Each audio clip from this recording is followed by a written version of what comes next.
Vision et couleur. Lorsque l'on jette un caillou dans l'eau, il se forme une onde. Quel que soit son type, une onde peut être caractérisée par la longueur d'onde, qui est la distance entre deux points identiques, sa fréquence en Hertz, qui est le nombre d'oscillations par seconde, et son amplitude, qui correspond à la valeur maximale. La lumière, qui est une onde électromagnétique, correspond à des radiations de longueur d'onde comprises entre 400 nanomètres pour les radiations bleues et 800 nanomètres pour les radiations rouges. Pour des radiations de longueur d'onde plus petites que le bleu, nous sommes dans le domaine des ultraviolets. Pour des radiations de longueur d'onde plus grand que le rouge, nous sommes dans l'infrarouge. L'œil perçoit les objets grâce aux images qui se forment sur la rétine. Cette rétine est tapissée de cellules sensibles à la lumière. Ces cellules sont soit des bâtonnets, soit des cônes. Les bâtonnets ne sont sensibles qu'à l'intensité lumineuse. Les cônes sont sensibles à la couleur. Il existe 3 types de cônes, chacun d'eux étant principalement sensible aux radiations lumineuses bleues, vertes ou rouges. Les informations lumineuses sont envoyées au cerveau par l'intermédiaire du nerf optique. C'est l'addition par le cerveau de ces informations qui produit la sensation de couleur. On parle de trichromie, obtention de toutes les couleurs possibles à partir des 3 couleurs verte, bleu et rouge. Quand on superpose plusieurs lumières colorées, le cerveau en perçoit une nouvelle. C'est la synthèse additive des couleurs. Les couleurs primaires de la synthèse additive sont le bleu, le rouge, le vert.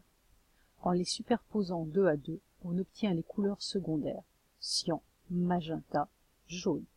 En réglant les intensités lumineuses de chaque lumière colorée, on peut obtenir toutes les couleurs.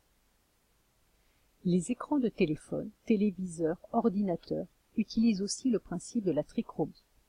Chaque écran est divisé en petites unités lumineuses appelées les pixels. Les pixels sont composés eux aussi de sous-pixels colorés en rouge, en vert et en bleu.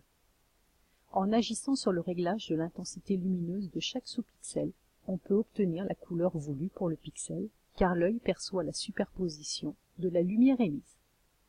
Par exemple, si on veut un pixel blanc, ce sont les pixels rouge, vert et bleu qui sont allumés. Si on veut un pixel rouge, seuls les sous-pixels rouges seront allumés. Pour un pixel jaune, les sous-pixels rouges et verts sont allumés. Et si on veut une couleur orange, par exemple, on peut jouer sur l'intensité lumineuse de chacun des sous-pixels en éclairant modérément le sous-pixel bleu, vert et rouge. La synthèse soustractive de la lumière correspond à l'absorption de certaines lumières colorées par de la matière, comme des filtres ou des objets. Par exemple avec un filtre. Un filtre a la propriété de ne laisser passer que les radiations lumineuses colorées qui correspondent à sa couleur. Par exemple pour un filtre rouge. Si celui-ci reçoit de la lumière blanche, principalement composée des couleurs rouge, verte et bleue, il ne laissera passer que la lumière rouge. Un filtre vert ne laissera passer, lui, que la radiation lumineuse verte, un filtre bleu que la radiation lumineuse bleue. Plus compliqué, si on a affaire à un filtre jaune, celui-ci pourra laisser passer les radiations vertes et les radiations rouges. Le filtre magenta pourra laisser passer les radiations bleues et les radiations rouges. Le filtre cyan, quant à lui, laissera passer les radiations bleues et les radiations vertes. Lorsqu'un objet reçoit de la lumière, cette lumière peut être absorbée, elle peut être transmise ou elle peut être diffusée dans toutes les directions suivant les propriétés de cet objet. La couleur perçue d'un objet correspond à la superposition des lumières colorées qu'il va diffuser. Par exemple,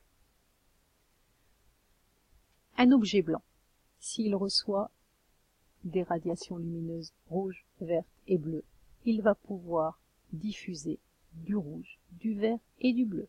L'addition au niveau de l'œil va nous donner cette impression de blanc. L'objet rouge, quant à lui, ne pourra diffuser que les radiations lumineuses rouges. Un objet jaune ne pourra diffuser que les radiations rouges et les radiations vertes.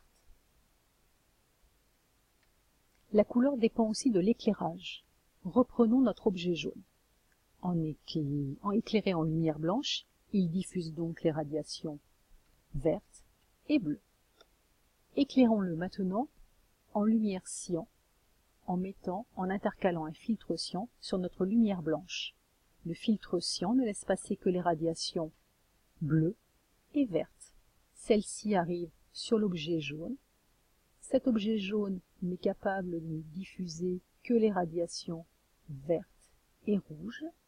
Comme il ne reçoit que du vert ou du bleu, il ne va diffuser que les radiations vertes et il va donc nous apparaître vert.